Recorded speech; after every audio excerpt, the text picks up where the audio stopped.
What's up, guys? Welcome to episode 2 of the Tahma Talks podcast. Today, I'm going to be covering 3 unique topics: carnivore, my marathon training, and the importance of the shoes that you wear.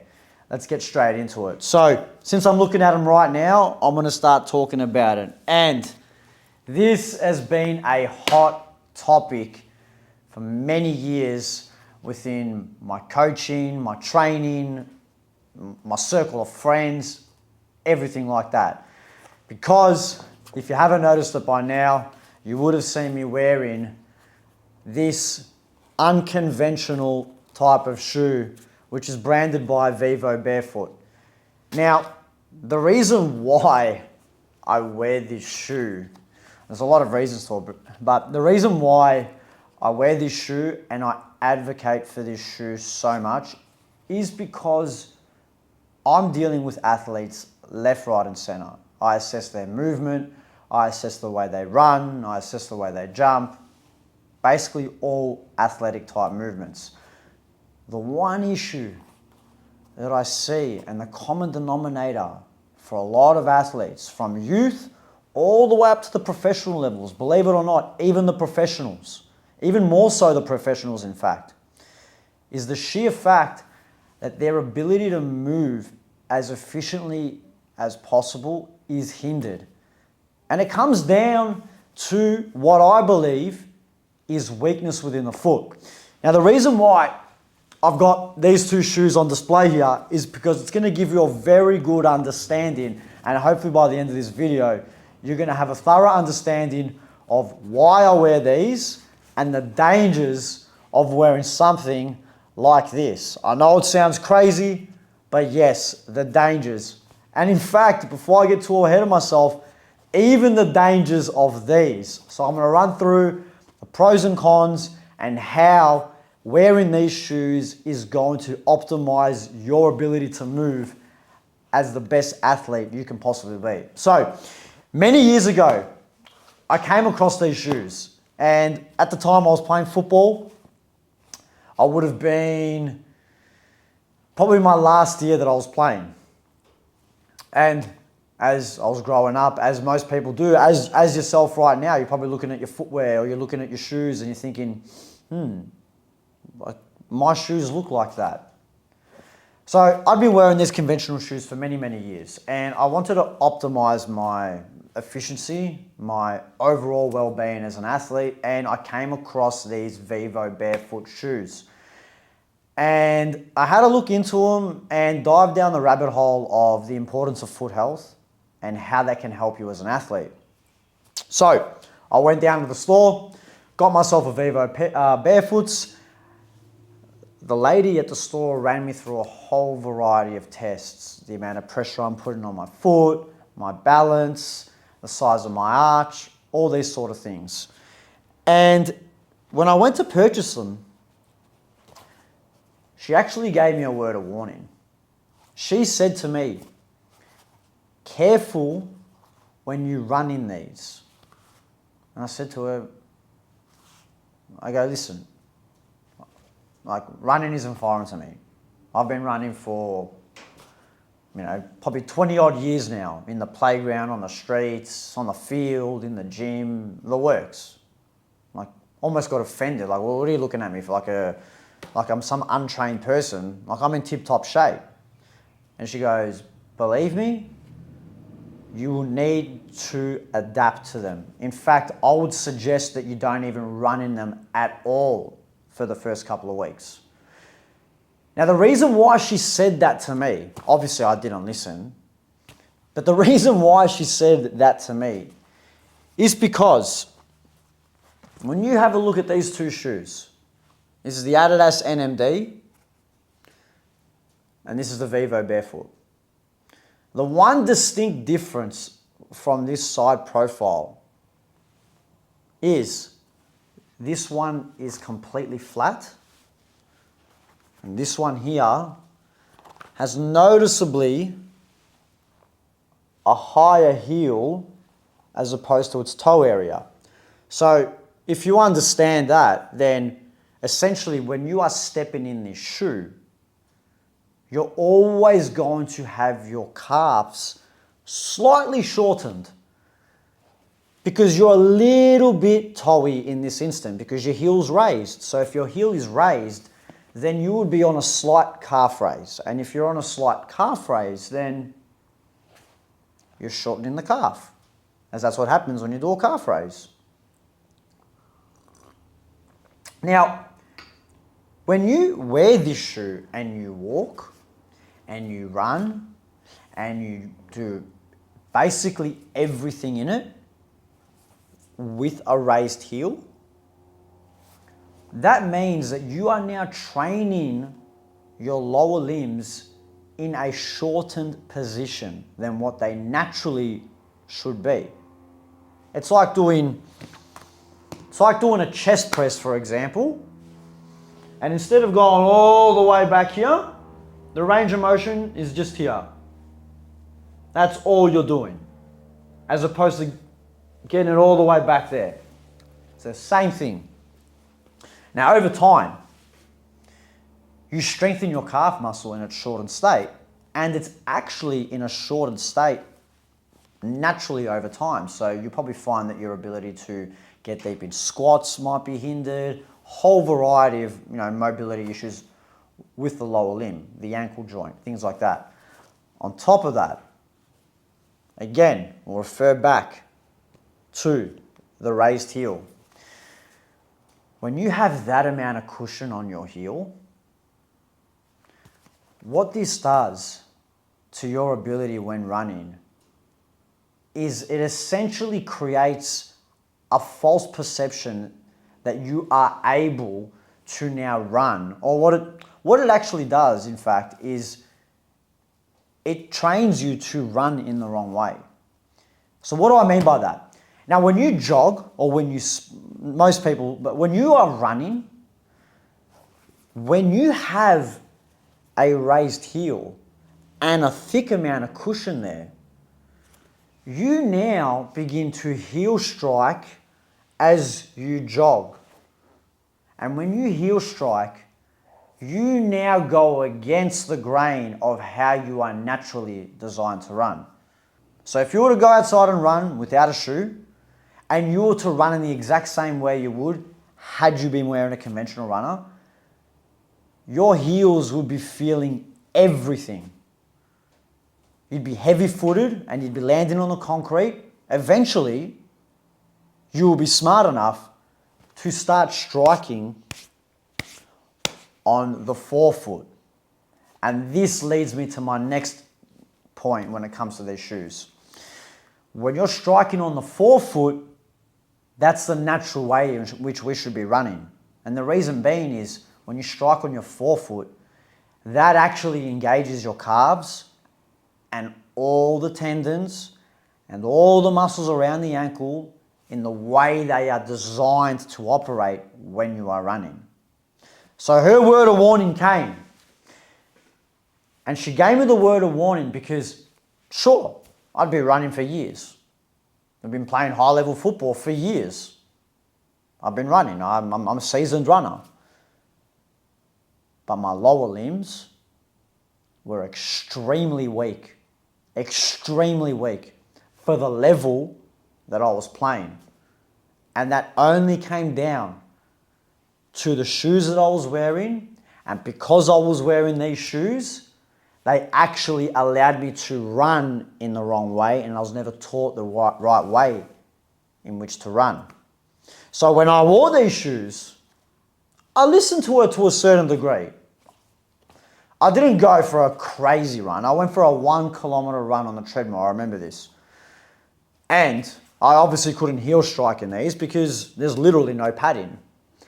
And because there is no padding and I'm walking around in them, now naturally my calf is lengthening. So I've added more of a stretch into it.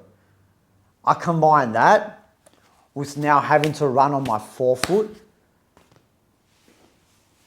and at 20 years of seasoned running, playing high-level football, even my calves couldn't cope with that 1 kilometer run that I did. I remember the next couple days, I was as sore as if I had done literally a bodybuilding session for my knees down. I was gone. The amount of pain I had in my calves, everything down there, was something that I'd never thought, especially from a 1 kilometer run. Which goes to show that no matter how many years I've been running for, I was weak as in my lower limbs. And I could only have the shoes that I was wearing to blame. And that's why when I coach all these athletes and I see the way they move and I see the amount of force they apply into the ground and they show signs of weakness, I look at their shoes and it's just like, what are you doing? So this is what I do. If you come into my gym and we want to work together, you either take your shoes off, or the only reason you would be wearing shoes is literally for safety. Because if you take your shoes off, obviously, like, you could incur blisters and that's going to inhibit your entire training session. But bottom line is, I want minimalist shoes, or you take your shoes off. And the rare occasions I'll have the athlete wear shoes because, their skin's a little bit sensitive, and when you're on the rubber mats, it could blister up, and, essentially there's no point training anymore if we get blisters. So it makes it very difficult. Now, I'm still not finished with these shoes. Look, this one's probably not a good example because I have the Adidas NMD and I don't have many other conventional shoes at my house. In fact, this is not even mine nor my brother's. I'm pretty sure this is my girlfriend's. I'm slowly converting her. But the Adidas NMD actually does a decent job at this. So it's probably not a good example. But when you look at the toe box here, it's extremely wide. And that's done purposely to allow your toes to actually spread in the shoe so you can grip the ground as you were supposed to. So when your foot is in a conventional Nike shoe, think about this is the sole of your foot. In a Nike shoe, it would be all compressed like that, tightening all the muscles, not giving you the ability to strengthen your arch, really spread your toes. So think about all the reps you do. Think about people that go for distance runs and they do thousands and thousands of reps in those Nike shoes, and the sole of their foot compressed into the boot is like that. And then they're running on like this padded cushion and they're heel striking. It's just a recipe for disaster. The straight out recipe for disaster. Granted, look, you get away with it. You can run. The engineering of the shoe allows you to bypass these properties. But reality is, when I'm seeing them train here, change direction, put force into the ground, ankle stiffness, everything of that nature, there is a huge lack in the strength there. And as I said earlier, I blame the shoe. Now, I've been wearing these for maybe 6 years now. 6 years. And the dangers of them are real. Like the lady said to me, I would not go buy them and just go running. If you were to wear these shoes, I would seriously take my time. I would be running on softer surfaces to warm myself up, like grass, where the impact isn't as high. And I would be really working myself up. Like I said, I did 1 kilometer on a treadmill and I was finished for 3 days. So, if you put that into perspective, a guy that's been playing soccer for 20 years runs for 1 kilometer on a treadmill with his new barefoots and is gone for 3 days. You do the math on that, on where you think that you should start. Walking as a bare minimum is a start. And let me tell you, I've even had feedback from clients of mine and people that I've spoken to where walking has created pain within their feet. And not in a way where it's bad. We're just strengthening the foot and utilizing the way it actually should be and designed to be. So this is something I address super early with my clients. It's actually a standard protocol. They pretty much enter and they know their shoes come off. Very rarely are they wearing a shoe. Very, very rarely. So if you are interested in these, they are Vivo Barefoot. If you do want to get a pair of them, I've got a link in the description for a discount code of mine. So check that out. They're great shoes. If you want any more info on them, hit me up in the DMs on my IG and I'll be sure to help you through, the adaptation period in which you'll go through. But definitely a game changer to everything, even if you're not an athlete. Just moving the right way, lengthening your calf, and actually utilizing that arch support and the calf, everything around the ankle in the way it should be. Moving on to my second point, which kind of relates to this as well, because I'm actually planning to do the marathon in October. And when you see people that train for marathons or any distance running, any running in general, but more particular the distance running, you see them wearing these, like, I don't know what they're called. I think they're Nike Super Fly Knits or something like that. It's some hectic shoe where they're literally engineered specifically to allow you to press off the ground and float through the air even quicker. Like, it's literally like adding almost 2 inches to the foot, plus the roundness of it. See, again, the roundness of it promotes the heel strike so it can fling you forward. It's literally roll here, bang. I'm pretty sure they're engineered to assist you in that manner. Whereas this here, which is how I'm planning to compete in this marathon, is with this shoe. Maybe not this shoe in particular, but a Vivo barefoot minimalist type of shoe. And my training thus far has been all in this. In fact, I don't even wear any other shoe. This is the only shoe I wear. When I'm training, when I'm working, when I'm walking around. The only time I'll wear another shoe is if I'm wearing like a dress boot and I'm going out, I'm looking pretty stylish, and I'm obviously not going to wear this. But now that I think about that, when I go from wearing this shoe to that shoe, say a work boot or something where, a stylish shoe where my foot's compressed, by the end of the night, my foot is in absolute agony. Because over the last, 6-7 years, I think it is, I've been wearing these shoes, so naturally my toes they would have spread more, and I'd be used to just having my foot in a certain position. So when I go from it all being free and alleviated to compressing it in this tight space and then leave it in there for hours on end and stepping around, and often when I'm going out, I'm dancing, and I'm dancing hard, which is, honestly, it's pretty much a workout the way I dance. My feet are killing me by the end of the night. Killing me. Because I'm just not used to it. So when you wear these shoes, you guys would go through this, right? You take your shoe off and you feel that relief, like, oh, taking my shoe off. That's because your foot is severely compressed in the shoe. That's the relief you receive. It's taking it out from this suffocated state. When you take these off, you don't feel that whatsoever. There's no relief.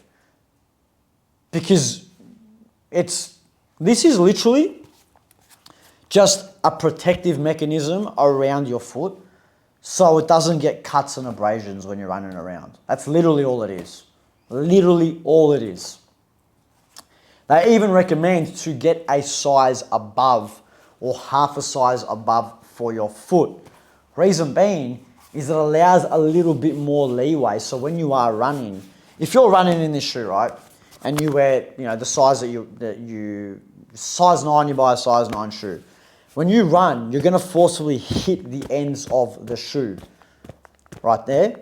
And that's not going to allow for any stretch within your toes. So they're constantly just getting jammed up every step, jammed up, because they're hitting the edge like that.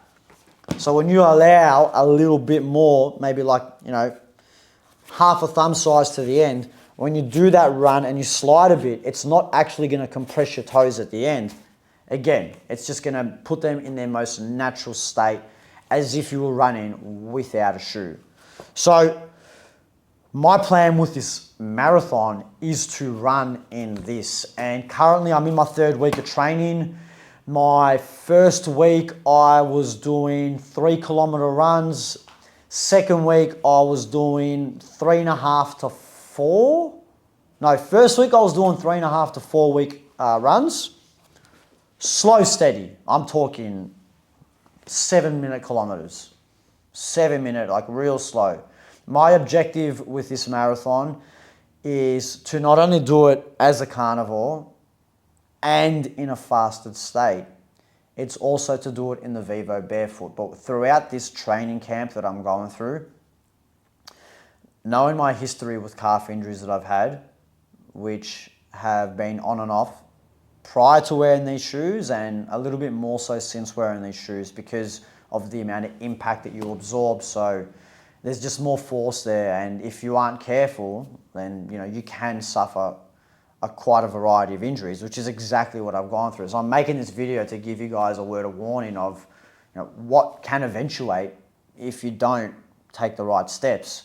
And again, I'm a pretty seasoned runner, and even I still went through quite a lot of setback with these shoes. So with my training at the moment, I'm not looking to break any records from a minutes per kilometer standpoint. My training right now, I've entered my 3rd week, and I've ran 7.8 Ks and I ran 8 Ks yesterday, and I'm running them at around 7 minutes a kilometer, which is really low level. I mean, from a breathing standpoint, it's easier. I don't feel exhausted whatsoever. All I'm doing in this period of time is strengthening my muscles in the area to be able to withstand the loads for the entire 42 kilometers in which I plan to run in the marathon with a barefoot shoe. So my training has to be a little bit differently.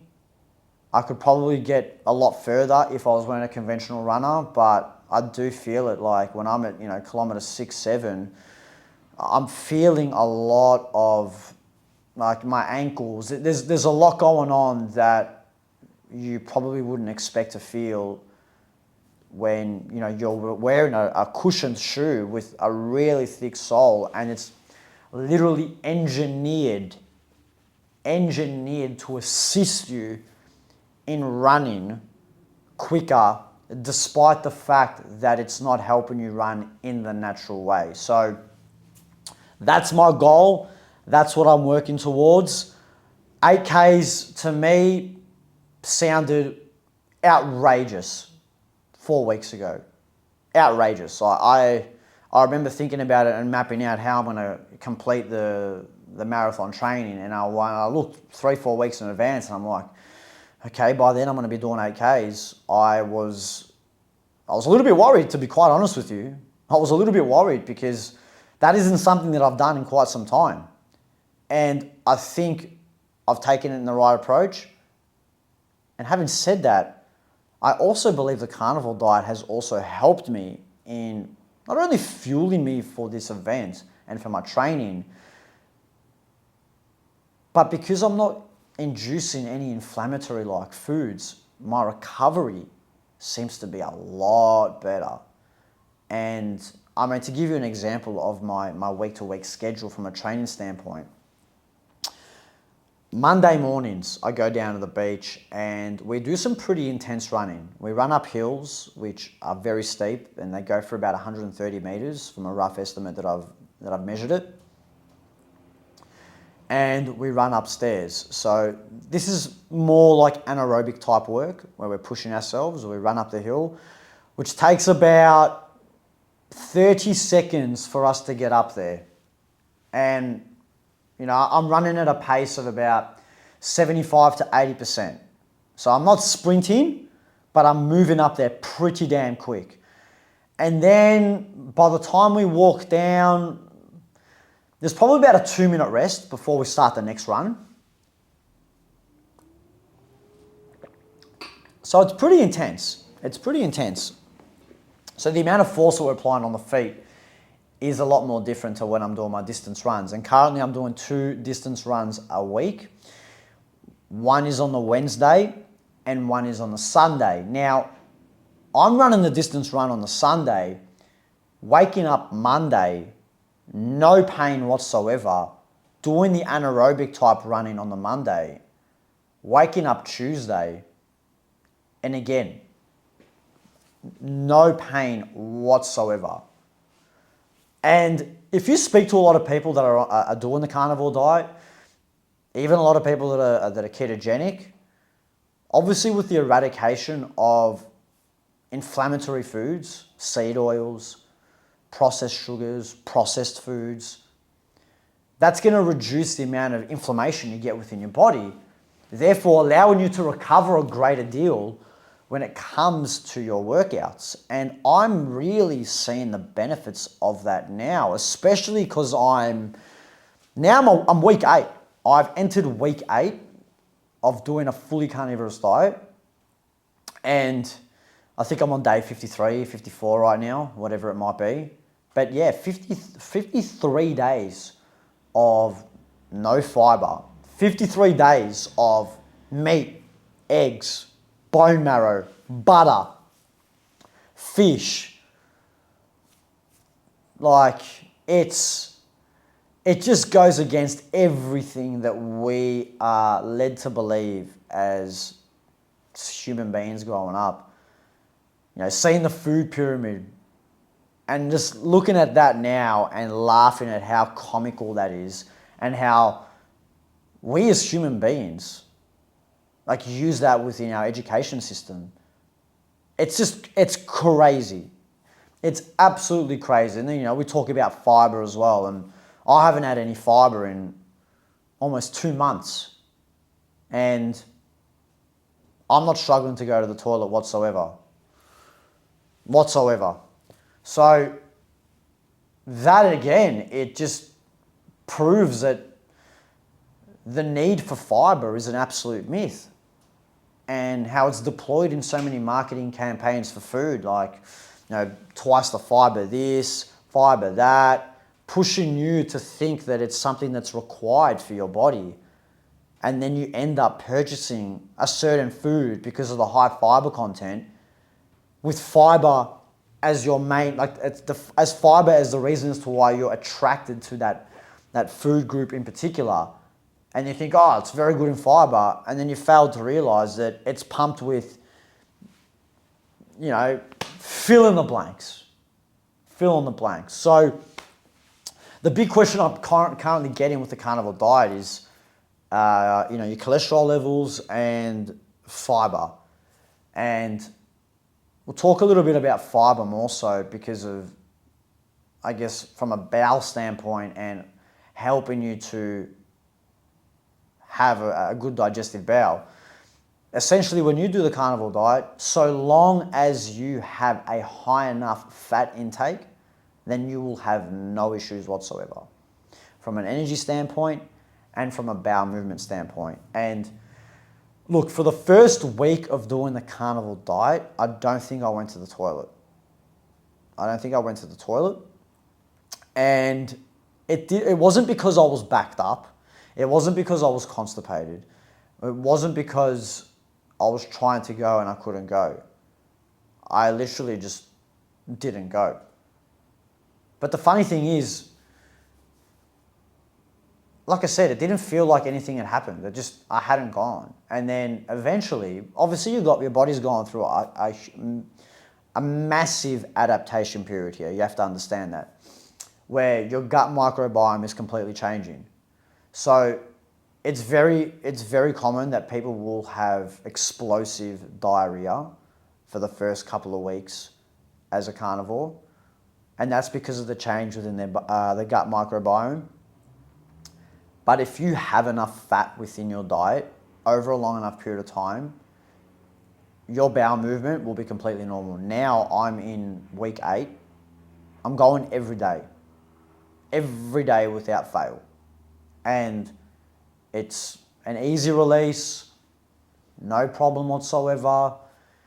It's, you know, it's probably hard to believe because a lot of people have this, you know, understanding or thought that, oh, you know, I'm backed up because of all the meat I've eaten. Well, it's really not the case. It's what else have you eaten? I don't know why it is, but a lot of people are quick to blame the meat for all the other faults that they're putting in within their body. Like people go from like say for example, guys go to a barbecue. I hear this all the time. oh man, I went to a barbecue and I couldn't shit for 2 days. I'm thinking, okay, sure, you had a lot of meat. But bottom line is, I'm looking at it and I'm like, well, you've probably had a lot of beer. You've probably had a lot of breads. You've probably had a whole variety of other shit at the barbecue. I'm sure you had salty snacks and the works. If you went there and strictly ate meat, no, it would not be the case.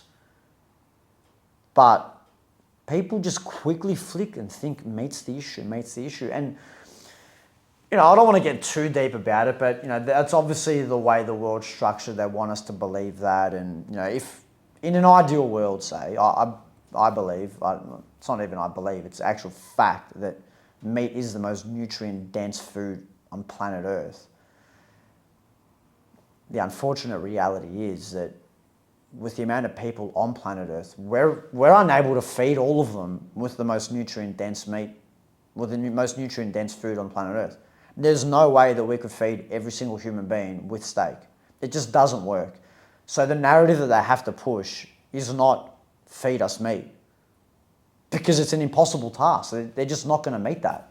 So, you can even twist it a little bit further and say, well, by them not wanting us to eat meat, it's not only because they can't feed us with it, it's more so as well because they want us to be weaker.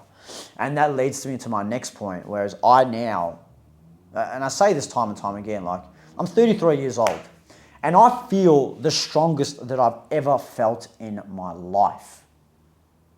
And I honestly feel like I'm only compounding this year after year after year. I stopped playing football in 2019 was my last year I played football. I'd been doing an on and off carnivorous diet since 2017, where I've been about 90% carnivore. And I just feel like I'm pushing threshold after threshold. Like, I stopped playing football, I got into boxing, put myself in the arena, won by knockout at the age of 32. I think everything should be going against me, like age, things like that. And I'm sure it is to a certain extent, don't get me wrong. But the way I look at things is every single person from the moment they are born is slowly dying. Think about it. Once you are born, you are just effectively, you're on your way to death. Some people fast track that quick smart with the choices that they make. Others are just chipping away, slowly, slowly, slowly. Working that biological clock like a tortoise. And I truly believe that the carnivore diet has done that for me. In fact, it may have even reversed things. Because now I'm looking to compete in a marathon. And it's just, a lot of people say to me, like, when are you going to slow down? When are you going to stop this? Or, you don't have children. You're going to be an old father. You're going to not have the energy. And I'm thinking to myself, well, I don't abide by those standard conventional rules. Because I'm not doing standard conventional things. I'm not making standard conventional choices. So why would I slowly deteriorate? People will probably think, oh, you're going to go do boxing, you're going to get knocked out. You never boxed before. You played football all your life. Well, much to my surprise, that wasn't the case. Now I'm going to go compete in a marathon. I used to think that when I was 20 years old, that 30 was this grand number that was, it's all over basically. Mate, I'm just getting started. 33, I'm feeling great, I'm feeling fit, this carnivore diet now more than ever is just invigorating me to a level in which I've never felt before. I've got a clear mind, my energy's nice and flatline, I'm working, I'm honestly, everything is just topping. So I don't see as to why, if I don't continue to compound this throughout the rest of my life, really. Like, I want to be a living example as to why, and this is what I want to do, is to be a living example as to what this can do to you to give people the inspiration that life isn't over after a certain number just because some person has an experience of that. Or there's some out of shape person that hit 30 and then decided to change everything that he stood for, and now he blames that it was age when it was really the choices he's making. So no, I ain't going to stop. I'm going to continue this trend all the way till I die, because the work at the end of the day doesn't stop. It never ends. Because one day I will have children. And what impression am I going to leave on them? That their father's lazy, that their father's out of shape, that their father isn't someone that they want to be, or their father isn't someone that they want to bring home if they're a girl. That is what empowers me. Knowing that I'm going to be the ultimate role model for them in the best physical condition ever, so they can brag to everybody else and say, my dad's an animal. My dad's an animal. He can do this, he can do that. He can protect us. He can provide for the family, do all the things men should be able to do. And they can only do that to their best of ability if they are strong, thriving human beings. And the only way I believe you can do that is if you are training consistently and you are putting the right fuel into your body to help facilitate that. And that's what I'm doing. So I don't see a reason to stop. I'm flying out to Greece in 12 days. I said it to myself, I'm going to do carnivore there. You think I'm going to go to Greece and get sucked in to eat some patates just because I'm in Greece? No. I'm a man of my word. I stick to things. I do them. And I do them fiercely. And I do them precisely as well. Because I don't take the standard options and choices that most people do. Because I don't want the standard results like most people get. So if I go to Greece and I get sucked into some pastries and stuff, mate, I'm 53, 54 days into carnivore now. I don't even feel like I need it. I genuinely do not crave sugar. I don't want it. I've eradicated that out of my system since doing this Easter fast, because I was really in need of sugar then, because I was eating a high carbohydrate based diet. Now it's just like kind of whatever. Man, I've gone to my mother cooked for the family on Mother's Day. And I didn't even eat. I bought my own steaks. So if I can do that to my own mother in her own house on Mother's Day, I'm easily going to pass up some patatas in Greece. I'll be happy, mate. I'll have my octapodi, I'll have my gyro, kanena saganaki here and some feta. Perfect. That's all I need. I don't need to get sucked into anything else. It's not even something that I'm wanting anyway. So that's where I'm at. So I don't want to speak too much, man. That's pretty much all I want to wrap up. I covered the 3 topics that I wanted to speak about.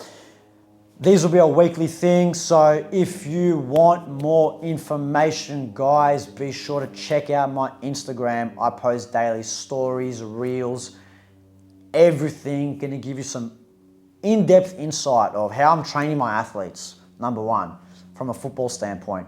How I'm coaching my carnivore clients, number 2. Insights of my life, my training, everything. I post a lot of stories, got a good chance to ask me questions, get interactive with me. I do jump on live on Instagram and my TikToks.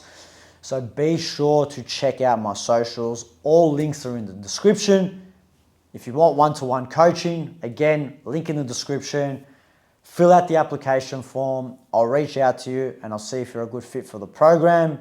Like, comment, subscribe. I'll see you on the next one.